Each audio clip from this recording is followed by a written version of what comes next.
नमस्कार. आज आपण बोलणार आहोत भारताच्या 74व्या घटनादुरुस्तीबद्दल. हा तोच कायदा आहे जो आपल्या शहरांचा कारभार सुधारण्यासाठी, त्यांना अधिक सक्षम बनवण्यासाठी आणला गेला होता. पण खरा प्रश्न हाच आहे की ज्या उद्देशाने हा कायदा आणला तो खरंच यशस्वी झाला का? या विश्लेषणात आपण याच प्रश्नाच्या मुळाशी जाणार आहोत. तर चला सुरू करूया. सगळ्यात आधी हे समजून घेऊ की ही घटनादुरुस्ती आणण्याची गरजच का पडली. सरकारच्या मनात नेमकं काय होतं? तर बघा, या कायद्याचा मुख्य उद्देश होता आपल्या ज्या नगरपालिका आणि महानगरपालिका आहेत ना, त्यांना एक घटनात्मक दर्जा देणं. म्हणजे अगदी सोप्या भाषेत सांगायचं तर आपल्या शहरांमधली लोकशाही अगदी तळागाळापर्यंत पोहोचवून ती मजबूत करणं. पण प्रश्न हा आहे की असा एवढा मोठा बदल करण्याची गरजच का भासली? म्हणजे सरकारने कोणत्या समस्या पाहिल्या होत्या ज्या सोडवण्यासाठी ही घटनादुरुस्ती आणावी लागली? यातली पहिली आणि सगळ्यात मोठी समस्या होती राजकीय अस्थिरतेची. व्हायचं काय की राज्य सरकारा अनेकदा स्थानिक स्वराज्य संस्था म्हणजे आपल्या नगरपालिका, महानगरपालिका बरखास्त करायच्या. आणि याचा परिणाम काय? शहरांचा विकासच थांबायचा.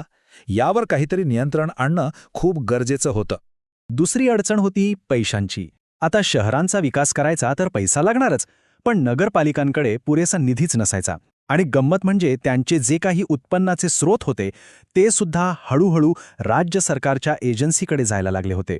त्यामुळे काय तर ह्या संस्था आर्थिकदृष्ट्या आणखीनच कमकुवत होत चालल्या होत्या. आणि तिसरी समस्या होती अधिकारांची. राज्य सरकार काय करत होती तर नगरपालिकांना दिलेले अधिकार हळूहळू कमी करत होती. एक प्रकारे शहरांचं स्वतःचे निर्णय घेण्याचं स्वातंत्र्यच हिरावून घेतलं जात होतं. बरं, ही झाली सरकारची बाजू. पण थांबा, गोष्ट इथेच संपत नाही.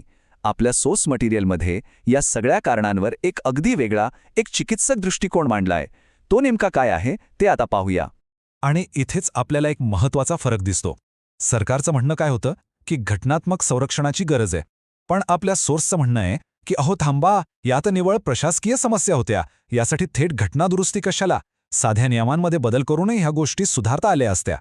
आता पुढचा मुद्दा घेऊया प्रशासनाचा. सरकारने कशावर भर दिला?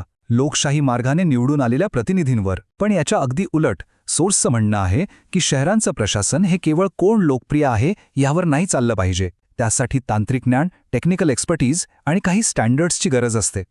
आता पैशांच्या बाबतीत तर दोन अगदी टोकाची मतं दिसतायत. सरकार म्हणतंय की घटनात्मक संरक्षण नव्हतं म्हणून आर्थिक स्थिती बिघडली, पण सोर्सचं विश्लेषण काहीतरी वेगळंच सांगतंय. ते म्हणतात की यामागे राजकीय पक्षांची लोकप्रिय धोरणं आणि आर्थिक शिस्तीचा अभाव हे खरं कारण होतं. म्हणजे काय तर मतदारांना खुश करण्यासाठी घोषणा करायच्या आणि त्यामुळे सगळी आर्थिक शिस्त बिघडून जाते. थोडक्यात सरकारने कायद्याच्या स्ट्रक्चरला दोष दिला तर सोर्सने थेट राजकीय इच्छाशक्तीवरच बोट ठेवलंय. बरं, हे झाले वेगवेगळे दृष्टिकोन. पण आता हे पाहूया की या कायद्याने प्रत्यक्षात म्हणजे ऑन ग्राउंड काय बदल घडवले. या कायद्याने काही खूप मोठे आणि महत्त्वाचे बदल केले. जसं की नगरपालिकांचा कार्यकाळ आता 5 वर्षांसाठी फिक्स केला. महिला आणि SC/STसाठी जागा आरक्षित केल्या. आणि निवडणुका घेण्यासाठी एक स्वतंत्र निवडणूक आयोग, तसंच निधीचं वाटप कसं व्हावं यासाठी एक वित्त आयोगसुद्धा स्थापन केला. पण कागदावरचे हे बदल आणि जमिनीवरचं वास्तव यात फरक असतो नाही का? मग या बदलांचा प्रत्यक्ष जमिनीवर काय परिणाम झाला? चला आता आपण सोर्सच्या मुख्य युक्तिवादेकडे वळूया. आपल्या सोर्सचा जो सगळ्यात मोठा आणि मुख्य मुद्दा आहे तो या एका वाक्यात दडलेला आहे. त्यांच्या मते या 74व्या घटनादुरुस्तीमुळे झालं काय की शहरी प्रशासनातले जे तांत्रिक तज्ज्ञ होते, म्हणजे जे टेक्निकल प्रोफेशनल्स होते, त्यांना पूर्णपणे बाजूला सारलं गेलं. याचा अर्थ नीट समजून घ्या. टाउन प्लॅनिंगसारखी जी अत्यंत तांत्रिक क्षेत्र आहेत ते आता पूर्णपणे प्रशासकीय अधिकारी आणि राजकारण्यांच्या हातात गेली आहेत. आणि यांना त्या विषयाचं तितकं सखोल ज्ञान असेलच असं नाही. परिणामी जे खरे तज्ज्ञ आहेत त्यांनाच निर्णय प्रक्रियेतून बाहेर ठेवलं जातंय. हे बातमीचं कात्रण बघा. सिटीज आर ट्रॅजेडीज, म्हणजे शहरे आपल्या शोकांतिका. आपला सोर्स याच सारख्या घटनांचा दाखला देतो. ते म्हणतात की शहरांमध्ये होणारे अपघात हे निव्वळ अपघात नाहीत, तर ते आपल्या सिस्टममधल्या त्रुटी आणि जबाबदारीच्या अभावाचा भयानक परिणाम आहेत.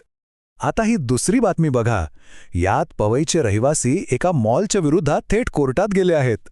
हे उदाहरण आपल्याला काय दाखवतं की अनेकदा मोठे विकास प्रकल्प स्थानिक नागरिकांच्या जीवनमानाचा, त्यांच्या गरजांचा विचारच करत नाहीत आणि त्यांच्यावर लादले जातात. आणि हा मुद्दा सगळं काही स्पष्ट करतो. कागदावर तळागाळातील लोकशाहीचं वचन दिलं गेलं, पण खरं वास्तव मात्र खूप वेगळं आहे. या बातमीत म्हटल्याप्रमाणे स्थानिक संस्था आजही निवडून आलेल्या प्रतिनिधींनाच जास्त महत्त्व देतात. आणि यात सामान्य नागरिक आणि तज्ज्ञ दोघांचाही आवाज अनेकदा दाबला जातो, दुर्लक्षिला जातो. तर मग या सगळ्या चर्चेनंतर आपण आता शेवटच्या टप्प्याकडे येऊया. या दोन्ही बाजूंच्या मतांचा एक सारांश पाहूया.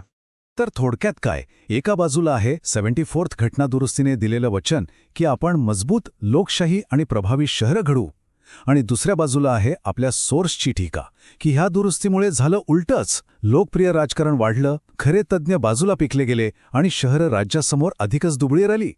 आणि शेवटी आपला सोर्स एक खूप महत्त्वाचा आणि विचार करायला लावणारा प्रश्न आपल्या समोर ठेवतो. एवढी मोठी घटनादुरुस्ती होऊन गेली, पण त्यानंतर शहरांना खरंच ताकद मिळाली की राज्य सरकारचं वर्चस्व आजही तसंच कायम आहे? या कायद्याचा खरा वारसा नक्की काय आहे? हा प्रश्न नक्कीच विचार करण्यासारखा आहे.